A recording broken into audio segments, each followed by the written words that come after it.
مصر کے اندر حضرت موسیٰ علیہ السلام نے ایک کبتی کو تھپڑ مار دیا تھا۔ قرآن مجید کے دامن میں یہ واقعہ موجود ہے۔ تو آپ کی جلالت اور آپ کے زور کی تاب نہ لاتے ہوئے وہ وہیں ڈھیر ہو گیا، اس کی موت واقع ہو۔ تو مصر کے حالات کشیدہ ہو گئے اور حضرت موسیٰ علیہ السلام کو مصر چھوڑنا پڑا۔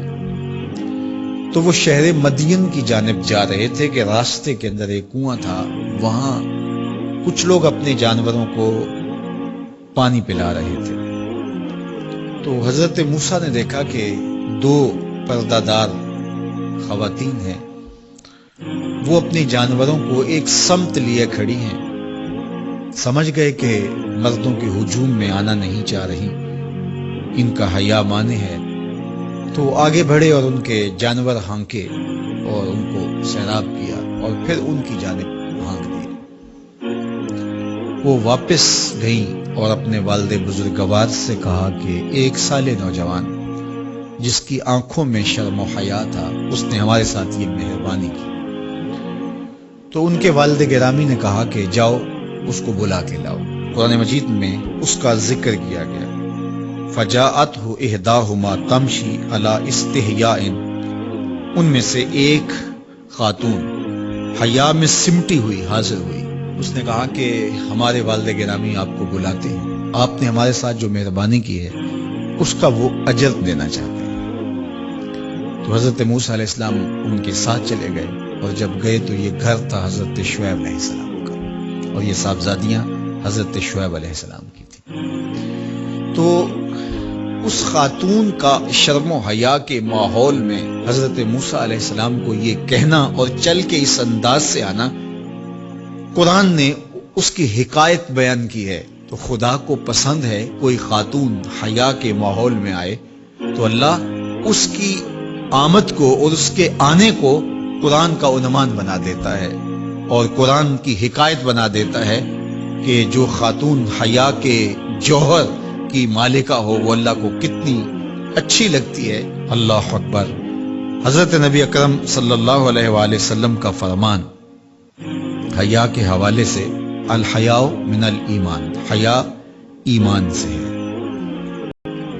تو جتنے بھی ایماندار لوگ ہیں وہ پھر حیا کے جوہر سے مزین ہوں گے، مالا مال ہوں گے۔ آپ دیکھ لیجئے سب سے بڑے ایماندار تو میرے اور آپ کے آقا مولا ہیں، اور حضور کمواری لڑکی سے زیادہ حیادار تھے۔ باقی حضور کے اصحاب دیکھ لیجئے، ان کا حیا، اور حضور کی ازواج مطہرات کا حیا دیکھیے۔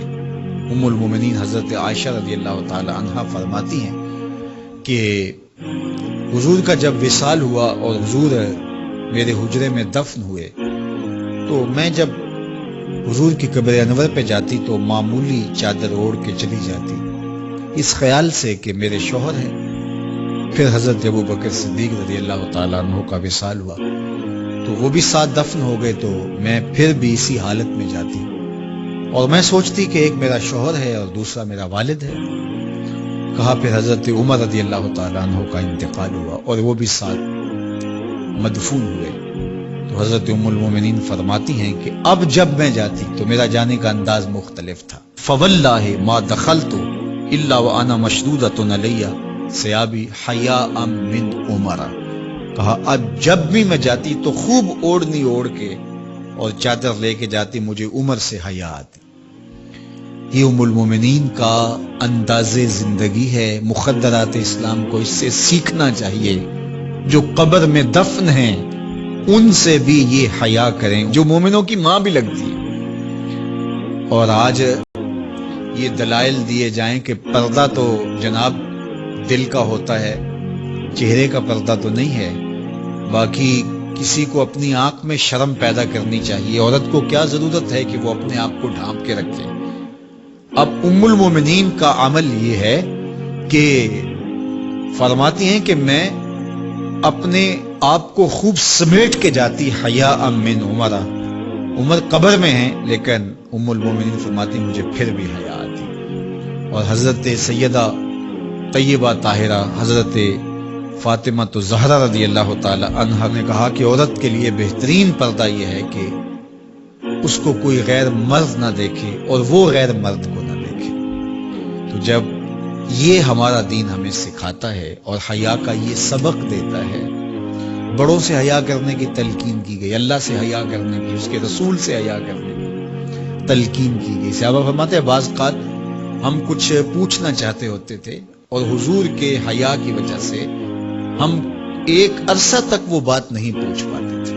آج دادا کے سامنے بچے جس طرح بات کرتے ہیں اور جس طرح بچوں سے حیا کا جوہر ختم ہو گیا ہے،